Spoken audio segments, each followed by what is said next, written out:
سلام. اوس هم د 1 بجې خبرونه. په فراه کې د افغان هوایي ځواکونو په تازه عملیاتو کې 9 طالبان ووژل شول. د فراه د امنیه قمندانۍ ویاند وایي په دې عملیاتو کې چې تېره شپه د پشرود ولسوالۍ په ساج سیمه کې ترسره شوي، له یادې ډلې سره د افغان ځواکونو یو هاموي، 15 موټرسایکله او یو شمېر وسلې هم له منځه تللي دي. له دې سره سم د فراه ښار په نوبهار سیمه کې د افغان کمانډو ځواکونو په ځانګړو عملیاتو کې 8 نور طالبان هم نیول شوي دي. د کابل ښار د تیر ماښام د ځانمرګي برید له امله د مړو شمېر 50 ته ورسید. عامې روغتیا وزارت زیاتوي په دې پیښه کې څه باندې 80 نور کسان ټپیان شوي او د 10 روغتیایي وضعیت ښه نه دی. د دغې پیښې ډیری وژل او ټپیان شوي کسان دیني عالمان دي. دغه پیښه تیر ماښام نږدې 6:30 بجې د کابل ښار د 15مې حوزې اړوند په ورانوس هوټل کې هغه مهال رامنځته شوه چې یو ځانمرګي بریدګر د مولود شریف په اړه جوړو شویو مراسمو کې خپلو چاودېدونکو توکو ته چاودنه ورکړه. تر اوسه دغه برید مسؤلیت هیڅ یوې ډلې پر غاړه نه دی اخیستی او طالبانو هم په دې پیښه کې خپل لاس لرل رد کړي دي. له دې سره سم ولسمشر غني تیر ماښام د خونړي برید له امله چې پکې څه باندې 113 کسانو ته مرګ ژوبله واوښته، نن ورځ ملي ماتم اعلان کړی دی. د ولسمشر د دغې لارښوونې له مخې نن ورځ به په ټول هیواد او له هیواده بهر د افغانستان په سیاسي استازوالیو کې ملي بیرغ نیم ځوړند وي.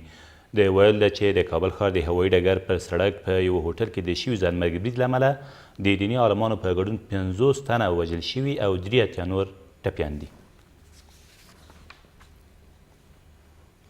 په ورته وخت کې د افغان حکومت ملي امنیت شورا وایي د کابل ښار په ورانوس هوټل کې شوې پیښه به په هر اړخیز ډول وڅېړل شي.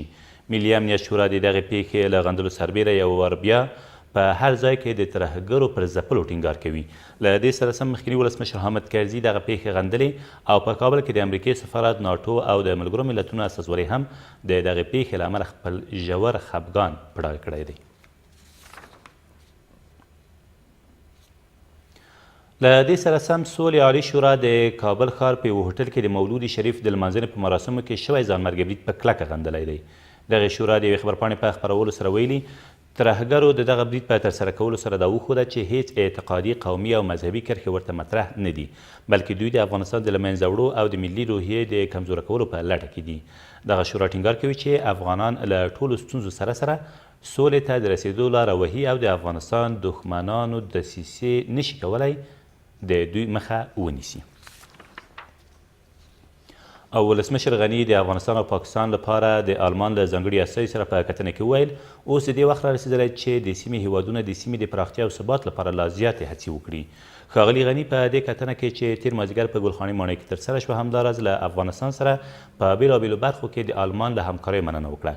د افغانستان او پاکستان لپاره د آلمان ځانګړی استازی مارکوس پوتزیل هم په دې کتنه کې د افغانانو په مشرۍ او مالکیت د سولې بین الافغاني له خبرو خپل ملاتړ په ډاګه او له افغانستان سره په بېلابېلو برخو کې د خپل هیواد د همکاریو پر دوام ټینګار وکړ. دا تر دې مهاله وروستي خبرونه، تر بیا مو الله مل.